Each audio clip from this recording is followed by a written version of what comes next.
Hello, ladies. It is so good to be with you today, just to be able to spend some time with you. I hope you are well. I hope your family is well as you guys prepare for this holiday season. I wanted to talk about something that I feel like is really a need right now in the midst of all the turmoil with the pandemic, with politics, with so many things that I think is coming at us. You know, we live in a world where cancel culture is the norm. When someone does something you don't like, you cancel them, right? You ostracize them, you cut them out of your life. When someone hurts you, you cancel them. And it goes on. And it's normal in our world now to cut off people, to cut off relationships when they get difficult. But what I want to talk about today is I want us to talk about a different kind of cancel culture. I call it, cancel culture the Jesus way.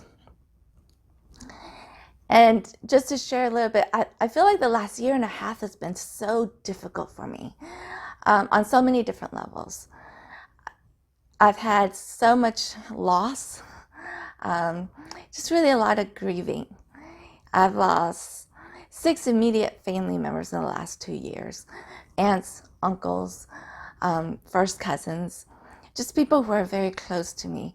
And that doesn't even count the friends of friends, the second cousins, and other relatives, associates. I feel like I've just been surrounded with so much loss and grief. And I know a lot of you are in the same boat. It's been very difficult. And in the midst of this, I've felt unheard. I've felt unseen. I've been hurt by people I love. I've been hurt by family. I've even been hurt by the church, by the body. And every part of me, every single part of me have wanted to just run. I've wanted to just cut people off and be like, okay, I'm done and I'm out of here. But what I've realized in the midst of all this turmoil is I think God wants me to wrestle with forgiveness. And honestly, I thought I was a forgiving person, really. But what I've realized is, I don't know if it's because I haven't been hurt as deeply as I have, or I don't know if it's just this perfect storm of grief and everything else that I'm going through that's made it just really difficult to let go and to forgive. And how do I do this? That's the question I've been just wrestling with. How do I really let go and let God? And so today we're going to be in Matthew 18, and we're going to begin in verse 21. And I hope this will help you because I'm not there. I'm working on it. But I think it's something that I've been really wrestling with the last couple of months. Here in Matthew 18, verses 21, starting in 21, it says, Then Peter came to Jesus and asked him, Lord, how many times shall I forgive my brother when he sins against me? Up to 7 times? Jesus answered, I tell you, not 7 times, but 77 times. Therefore, the kingdom of heaven is like a king who wanted to settle accounts with his servants. As he began the settlement, a man who owed him 10,000 talents was brought to him. Since he was not able to pay, the master ordered that he, his wife, and his children, and all that he had be sold to repay the debt. The servant fell on his knees before him. Be patient with me, he begged, and I will pay back everything. The servant's master took pity on him and canceled the debt and let him go. I know oftentimes what we do when we read the stories, we focus on the servant. But today I want us to start out actually with the king. And here we had this king, and he's settling debts, and he's calling everyone before him. And when you think about it, the king had every right. He had every right. The case was against this man who owed him so much money. The debt was owed to him. And I think sometimes when we think about this story, we don't think about the king and how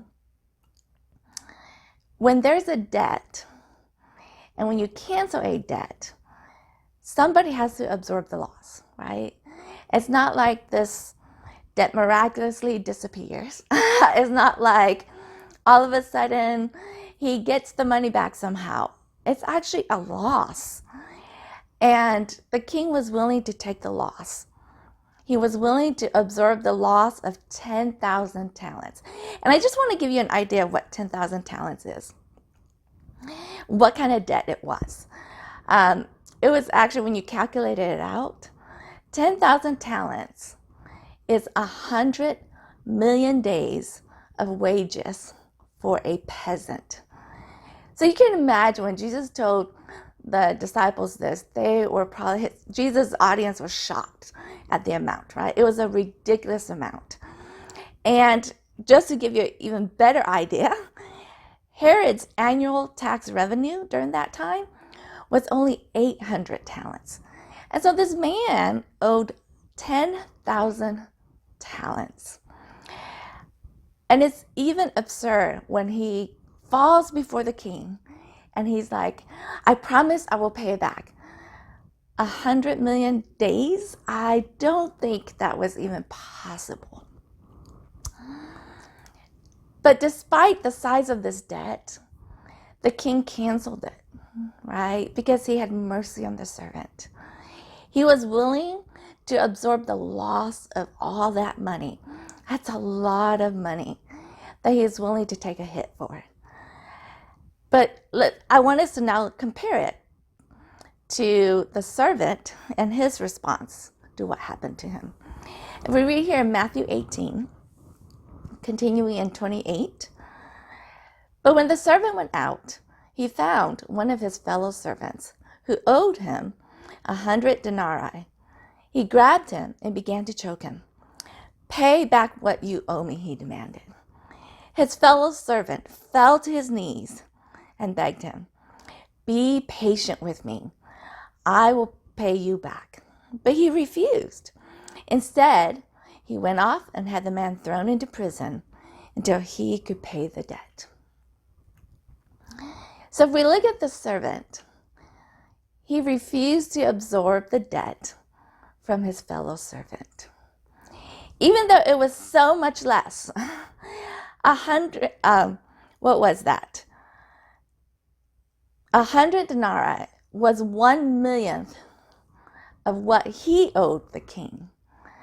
It was so little in comparison to the debt that he owed. But he wasn't willing to absorb it. He was so focused on what was owed him, he had the man put into prison until he could pay the debt. And in this day and time, when you put someone in prison because of a debt, it wasn't the man who had to pay the debt now, because he's stuck in prison. How can he pay the debt? The debt was actually passed on to his friends and family. If they wanted him out of prison, they had to come up with the money. They had to collect the money. They had to work. They had to sell themselves, whatever it was, to get their family member out of prison. The servant's lack of mercy affected not just the man who owed him money, but it affected everybody who was in that man's life. He passed on the debt to other people because he wasn't willing to absorb it. I think the lesson for me when I was studying this thing out and was so convicting, I realized is for me to forgive, to really be able to forgive people, I have to be willing to absorb the debt. And usually the debt is the debt of pain, right? Because people hurt us. But I have to be willing to absorb that pain. I have to be willing to acknowledge it, acknowledge that I've been hurt, and then I have to be willing to embrace it and to hold it, right? I've got to hold it and catch it to be able to set it down. And I'm going to be honest here. I don't want to absorb the debt a lot of time because I have this thing run through my head, right? Why do I want to absorb this debt? Why do I want to absorb this pain? What if they don't learn the lesson that they need to learn? That's something that stops me. I feel like, what if they don't change? change? What if they don't acknowledge that they've hurt me? I don't want to let it go. I don't want to acknowledge that because I feel like they haven't acknowledged that they hurt me. Oftentimes, I want them to feel the same pain that I feel. And it's hard. It's hard to hold because it hurts. But what I realize is by deflecting the pain, I'm only going to perpetuate the cycle of hurt. It's almost like a boomerang, right? It keeps coming back. And other people will feel the consequences of my lack of forgiveness. It's like this unmerciful servant. He wasn't willing to absorb the debt. He wasn't willing to take the loss. And in the process, it ended hurting so many other people. If I don't forgive, I will make others pay for something that they had nothing to do with. I'm going to pass on that hurt that someone caused me to other people. The amazing thing is when I catch and absorb the pain, I can actually let it go. And I can begin the healing process. It's like that boomerang. Unless I catch it, it's just going to keep coming back. I have to catch it and lay it down. I think even more important than realizing this pain that I can perpetuate, the cycle of hurt, I realized that the reality of it is Jesus has done this for me, right? He took my ridiculously huge debt of sin. He canceled it and he set me free. Jesus did that for me. I was the guy who owned 100 million days, right? Wages, and I couldn't pay it. But Jesus canceled that debt. And what's even more amazing, I am the most like Jesus when I forgive. I am the most like Jesus when I forgive. In 1 Peter 2, verse 21, it says, "To this you were called, because Christ suffered for you, leaving you an example that you should follow in his footsteps."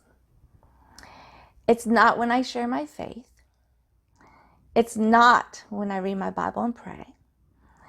It's not when I go to church. It's not even when I say no to sin. I am the most like Jesus when I forgive someone who has sinned against me.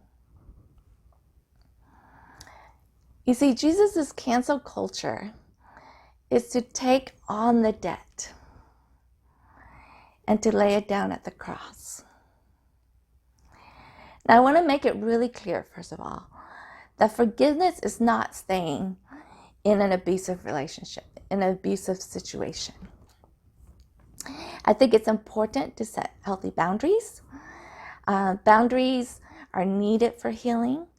And sometimes distance is what will give us perspective. It gives both parties perspective. I'm not saying that you throw away the relationship. That's not what I'm saying. I think sometimes we need space in the relationship to know what we need to do. And so if you are in a situation that is not good, forgiveness is not staying in that. What forgiveness is, it's saying, you don't owe me anything. Your debt has been canceled. What you've done to me has been canceled. You don't owe me anything else. I leave you with this thought. It says, Lord, how many times shall I forgive someone who sins against me? Up to 7 times?